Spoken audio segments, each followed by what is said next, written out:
कुछ लोग कहते हैं कि जैसे पोटा कानून हटाया यूपीए सरकार में आने के बाद, तो उसकी सबसे ज्यादा जिम्मेदारी वो माननीय नरेंद्र मोदी जी की है कि नरेंद्र मोदी की सरकार में उसका मिसयूज किया गया पोटा का।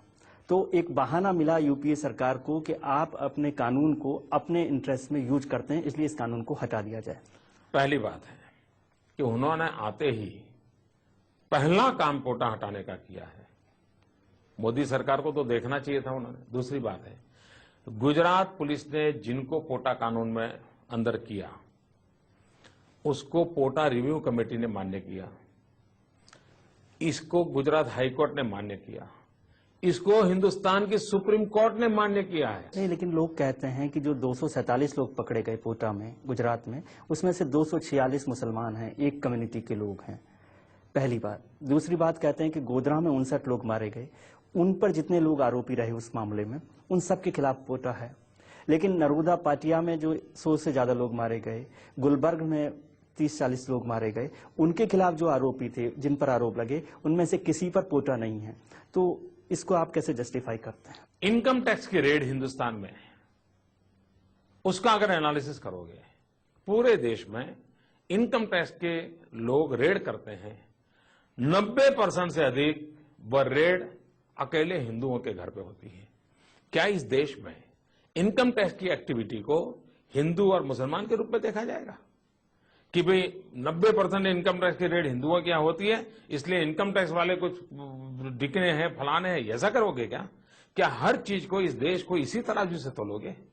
एक ट्रेन के डिब्बे को जला करके योजना पूर्वक षड्यंत्र करके, जबकि नानावती कमीशन कहा गया है, उसका गुना और एक कम्युनल वायलेंस में दो जुथों की लड़ाई में मरने वाली की चीजें, दोनों को एक साथ करोगे क्या?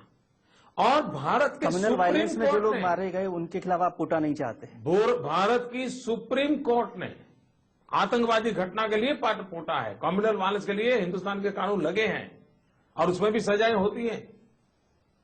Communal violence is different thing, terrorism is a different thing. आप जस्टिफाई करते हैं दोनों चीजों को? मैं एक को भी जस्टिफाई नहीं करूंगा। कम्युनल वायलेंस को कोई जस्टिफाई करेगा क्या? नहीं, टेररिज्म को जस्टिफाई करेगा क्या? गुलबर्ग के लोगों के आरोपियों पर पोटा नहीं लगाया, इसको आप जस्टिफाई कर रहे हैं? पहली बात है, उस घटना को पुलिस अफसर अगर कन्विंस होंगे कि ये घटना टेररिज्म की है, तो टेररिज्म के कानून लगेंगे।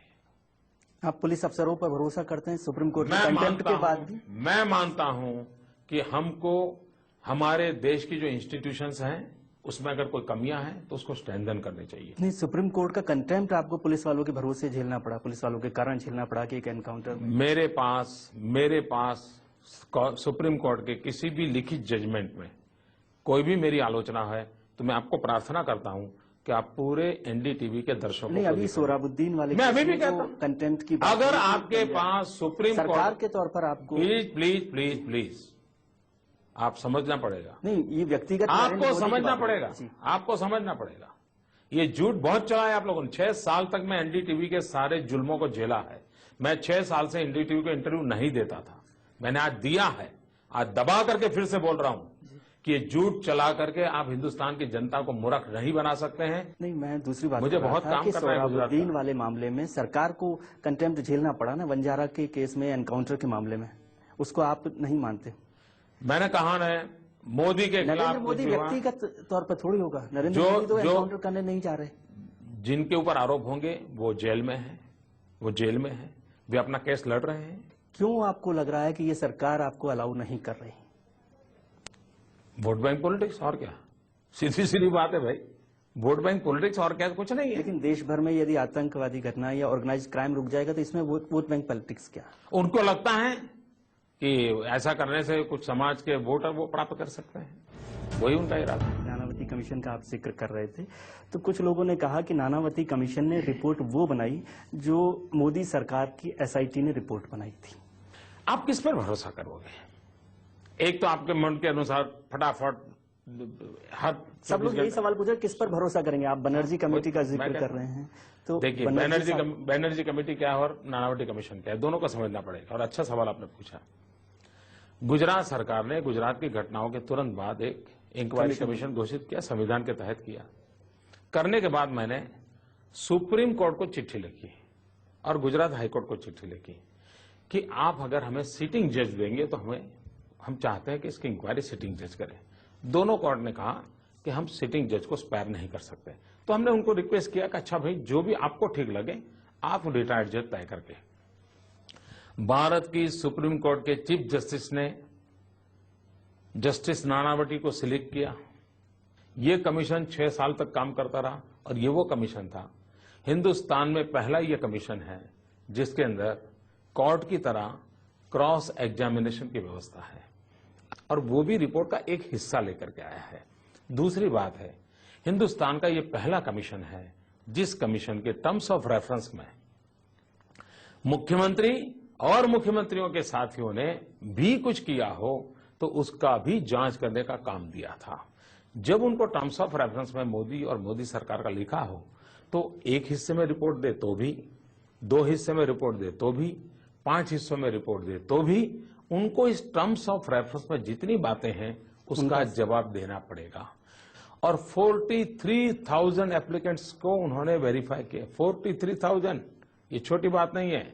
और दूसरी बात है, बैनर्जी कमेटी, रेलवे मंत्रालय के मंत्री ने तय किया किसको जज बनाना है। बैनर्जी को सिलेक्ट किसने किया? मंत्री जी ने सिलेक्ट किया। बैनर्जी कमीशन को क्या सुविधाएं दी जाएगी? नानावटी कमीशन को जो व्यवस्था है उससे 10 गुना ज्यादा व्यवस्था है। बैनर्जी कमेटी को इतने रुपये दे दिए गए, इतने का खर्चा कर दिया गया, इतने कम समय में। बैनर्जी कमेटी की रिपोर्ट पे भरोसा नहीं करें, नानावती कमीशन की रिपोर्ट पे मैं भरोसा कुछ नहीं कहता हूं, मैं कुछ नहीं कहता हूं, मैं तो सिर्फ जानकारी देता हूं। करें। जनता कंफ्यूज है ना, मैं जनता को जानकारी देता हूं। उनकी रिपोर्ट में किस पर भरोसा करें? मैं बताता हूं, बैनर्जी कमेटी ने फॉरेंसिक रिपोर्ट को भी स्वीकार नहीं किया, स्टडी तक नहीं किया। उन्होंने कितने लोगों का इन्वेस्टिगेशन, कितने लोगों को कुछ नहीं किया, कोई व्यवस्था नहीं की, वो सीधा सीधा अपना कर रहे। और तीसरी बात है, क्या कभी कोई सुप्रीम कोर्ट का रिटायर्ड जज प्रेस कॉन्फ्रेंस करके कभी रिपोर्ट देता है क्या? जस्ट बिल्कुल help to help the Bihar election और जस्ट टू हेल्प गोधरा के गुनहगारों को बचाने के लिए इतने सारे षड्यंत्र। पोटा का कानून में से इन लोगों को बचाने के लिए तो रातों रात एक नई पोटा कमेटी बनाई उन्होंने। बताइए क्यों? कि ये पोटा गलत है, यानी एक पोटा कमेटी के साथ सुप्रीम कोर्ट ने इसको भी खारिज कर दिया। ये बैनर्जी कमेटी को भी गुजरात हाई कोर्ट ने उसको रिजेक्ट कर दिया है। आज भी वो कोर्ट के अंदर चक्कर काट रहे हैं। भारत की सुप्रीम कोर्ट ने उनको रिपोर्ट देने पर स्टे दिया हुआ है। इसलिए असंवैधानिक एक सुप्रीम कोर्ट का जज लेकर के आप कुछ भी बुलवा लो देश की तो जनता आप के उसे गले। पॉलिटिकल रिपोर्ट मानते हैं? अरे बैनर्जी भैया, कमेटी मुझे की शब्दों में कहना पड़ेगा क्या? आप सरकार हैं, सरकार को तय करना होगा कि वो बैनर्जी कमेटी की रिपोर्ट को माने या नानावती कमीशन की रिपोर्ट को अरे माने। भाई, दिल्ली पार्लियामेंट नहीं मानती है बैनर्जी कमेटी को, तो मुझे क्या मनवाते हो आप? दिल्ली पार्लियामेंट उनकी है, वो काम मानती है, कोर्ट ने मना किया उनको। रिपोर्ट्स ये मेरे सेटिस्फेक्शन के लिए रिपोर्ट आता है क्या?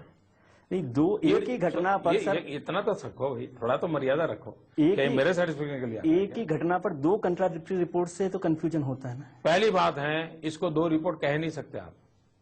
एक कमेटी गलत है, अनकॉन्स्टिट्यूशनल है, जिसको कोर्ट ने बैन किया हुआ है, उसको आप अभी भी चलते रखोगे क्या? मतलब आपके हिसाब से बैनर्जी कमेटी की रिपोर्ट को रिजेक्ट करें, नानावती कमीशन की रिपोर्ट को माने? मैं किसको रिजेक्ट? नहीं, नानावती को भी रिजेक्ट करो, मैं कहां मना करता हूं भाई। लेकिन इतना तो मानो कौन क्या स्टेटस रखता है भाई।